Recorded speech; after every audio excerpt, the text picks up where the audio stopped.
Hello everyone, my name is Jennifer and welcome to Best Kept Plans. Today's video is a recap of my budget for the month of March 2022 using the printable version of the Budget by Paycheck Workbook from the Budget Mom. If you're interested in seeing that, please stick around.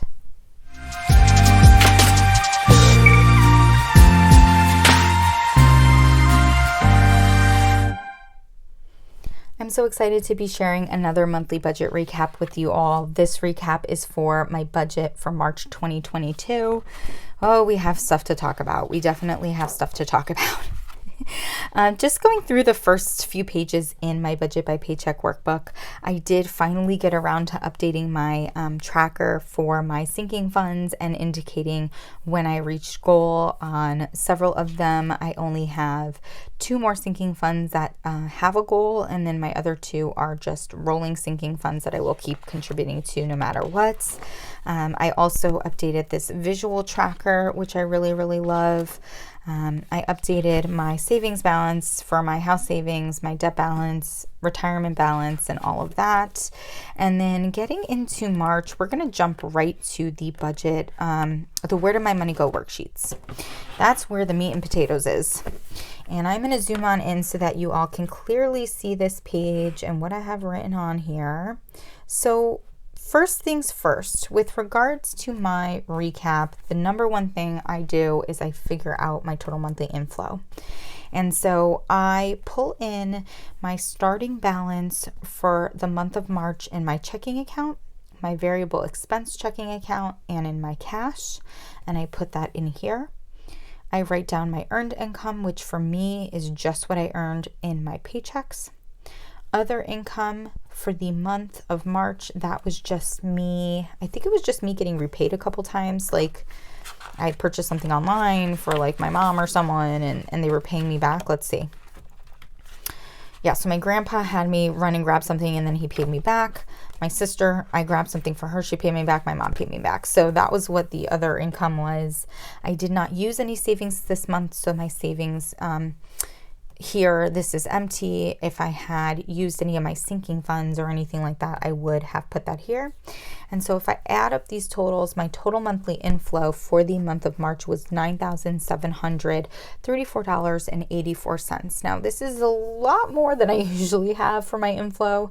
And the reason for that is because March was a 3 paycheck month for me. I got paid 3 times, one of which was the last day of the month. And that's why this inflow is higher than it normally is. I always have all of my budget categories listed on the side. I come up with my monthly budget amounts here based off of what I budget per paycheck, basically. So for my categories where, more so my variable expense categories, I have an amount that I budget per paycheck, and I generally will just multiply that by 2 to come up with my monthly budget.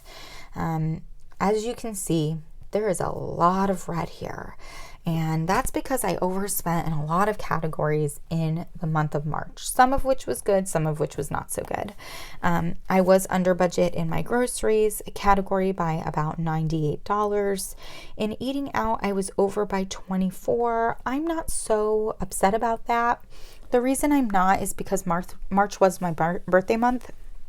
So I did go out to celebrate my birthday with my best friend. Our birthdays are actually only a few days apart. So we went out for dinner and drinks, and that's pretty much why I was over budget for the month of March.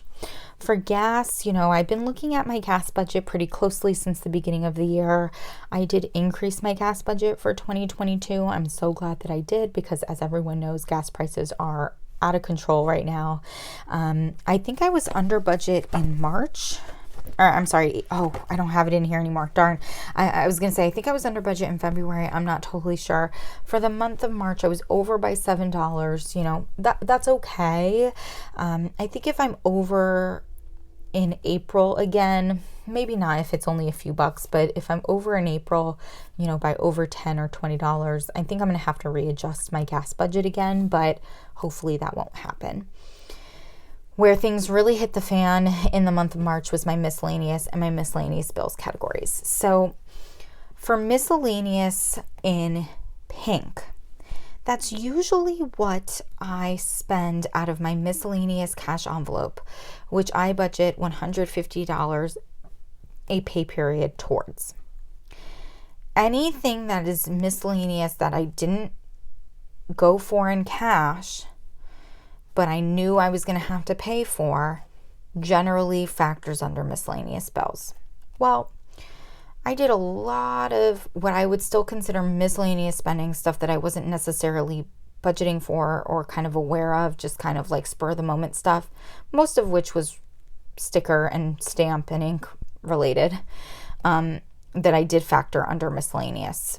And so instead of my $300, I ended up spending over $600. So I was over budget by over $300 for miscellaneous. And then I never do put a budgeted amount for my miscellaneous bills, but as you can see, I spent over $1,000 on my miscellaneous bills section. To be totally honest, I don't even know where. I just feel like I just overspent and wasn't really conscious of where I was putting my money. I do know that I purchased some stuff on my credit card that I had to pay off. I do know that, I did have an appointment and that was almost $100. I don't know. I way overspent. I just way overspent. And there's not really a good reason or a good excuse for it. And seeing it written like that with the total right in front of my face is really just such a bummer, because the vast majority of that I could have just put towards my house savings. So even though I reached my goal for my house savings in the month of March, it could have been an even more impressive month. For my savings category, I always want to save about $3,000 or about half of my income. And that's not just towards my house saving, but that also includes my sinking funds, any challenges that I do. What else? Yeah, I think that's it. Like my sinking funds, my challenges, my house savings, stuff like that. And I ended up saving over $5,000 in the month of March, because again, I had 3 paychecks. So that's why that amount was so high. I'm so happy about that. Over $2,000 over budget in savings. That's one category and that I'm absolutely not upset to be over budget on. With regards to my utilities, my utility amount has been fluctuating a lot in the last few months. I think I've kind of gotten it or realized what it's pretty much going to be moving forward. And so I budgeted $350 and it came in at just under that, which was great. My housing is just my rent, and that's always $600. And then giving, I have been putting $120 as my budget, because I contribute $20 a month towards my church and then $100 a month towards a charity. And I went a little over that this month, so that was good as well. One thing that you absolutely need to do when you're filling out this monthly budget category breakdown is include your April starting balance. The Budget by Paycheck Workbook and Method, it's all based on a zero base budget. That means that what you have coming in should equal what you have going out, so that every single one of your dollars has a plan and a purpose. And if you do not include in this your April starting balance, then you will see it will look like your budget is off. So at the end of each month, the last day of every month, I see what I have left in my checking account, my variable expense checking account, and my cash. I add it all together, and that is my April starting balance. If I add all of those numbers together, I totaled $9,734.88, which is off from my inflow by 5 cents, right? So those two numbers should match. My inflow should match the total of my spending, and I was off by $8 cents. No, I'm sorry. I was off by 5 cents. It was 88 instead of 83. So unsure why. I'm not bent out of shape about 5 cents, so I did not bother to look for it. If I flip you all over and share with you the monthly debt and savings breakdown, I do not have debt other than my student loans, and I'm not currently paying on my student loans. They are on hold right now, and I am not paying on them. So the debt section of this page is blank, but I do utilize this page to get a little bit more information about where my money went with regards to my savings, and making sure that I am putting my money where I want it to go with regards to my savings goals. So I ended up saving over 50% of my income this month, which is really exciting.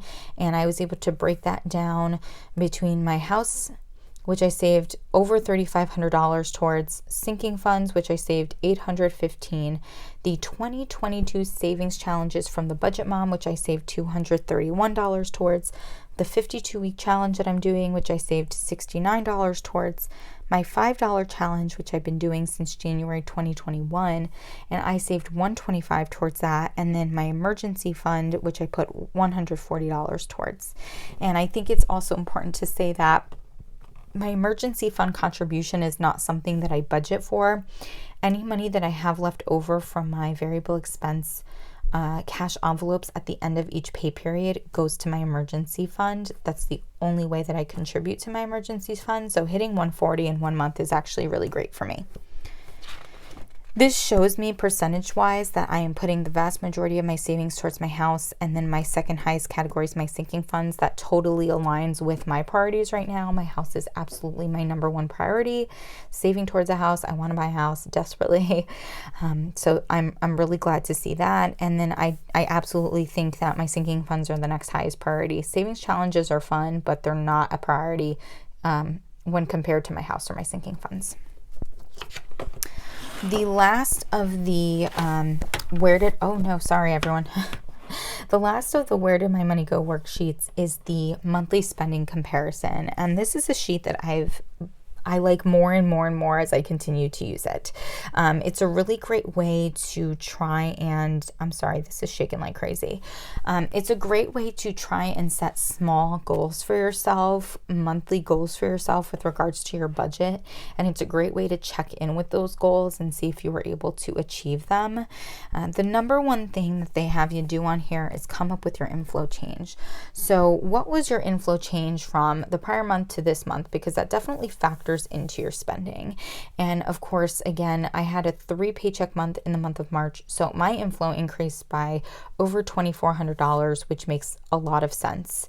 And that also makes sense that I kind of spent more this month in a lot of categories when compared to last month. If I'm comparing everything on this page, my focuses have really been eating out, and my miscellaneous bill spending. And I know that I think in February heading into March, I really, really wanted to lessen my eating out. And I'm really happy to say that I did do that. In February, I spent $192 on eating out. I spent $144, almost $145 this month. So $175 this month. So that's really good. Unfortunately, I went way over in my miscellaneous and my miscellaneous bills categories when compared to last month, which is definitely a bit of a bummer for me. Savings I was over in this month. That makes sense, again, because of that third paycheck, so I'm happy about that. My utilities I was over, but again, like I said earlier, that's kind of been fluctuating for me in the last few months, and I knew when I paid my utilities in February that it was lower than it was going to end up kind of balancing out at. So I, over budget $35, but or over compared to last month by $35, but I knew that. And this $147 is going to be much closer to what I will be paying monthly. One category that I kind of wish I would have maybe broken even at is giving. And I was under from last month by about $80 in giving. I did make an additional donation due to everything going on and happening in the Ukraine right at the end of last month. And so I think that's why. But yeah, I want to see if I can increase my giving for the month of April. I'd really like to do that. And that is it. That is it for the recap for March 2022. in the Budget by Paycheck Workbook from the Budget Mom. I love doing these monthly recaps. It really does give me so much more information as to how I'm doing. A lot of times I feel like I'm doing pretty okay throughout the month, and then I get to the recap and I'm like, oh my God, I overspent so bad. And other times I'm not really thinking about it so much, and then I get to the end of the month and I'm like, oh wow, I actually did pretty good this month. So I absolutely love doing these. I think it really just keep me on track, or help to get me back on track if I kind of wander, and I feel like this past month I definitely did. So I'm really trying to crack down a little bit more on my spending for the month of April. I debated doing a no spend in the month of April, but when I actually went through and tallied everything up for myself, it was already like April 2nd or April 3rd, and I had already spent some money in the beginning of April. And so it kind of seems silly to then start a no spend. I did a no spend in, when was it? Was it January? I should have it back here. Oh no, maybe I don't. I think I took it out of here, but I think I did a no spend in January, and it went really well. And I think I had said I wanted to do it maybe once a quarter, and I'm thinking for the second quarter of the year, I'm going to try to do it in March. I don't want to do it in June because I might be going on vacation in July, not finalized yet. But if I'm going on vacation in July, a lot of times, before you go on vacation, you have to purchase some stuff, maybe like a couple of outfits, though I try not to go too crazy on that front, toiletries, things like that. So I don't want to set myself up almost for failure by doing a no spend in June if I do go away in July, and I usually go away early July. So I'm thinking May. I'm thinking I'm going to do a no spend for May. I feel like that would work really well for me. So that's what I'm thinking. Definitely let me know if you've been attempting a no spend recently and how it's going. I hope you all enjoyed this March budget recap. If you have any questions or comments, please do not hesitate to put them down below. And as always, everyone, please be safe. Bye-bye.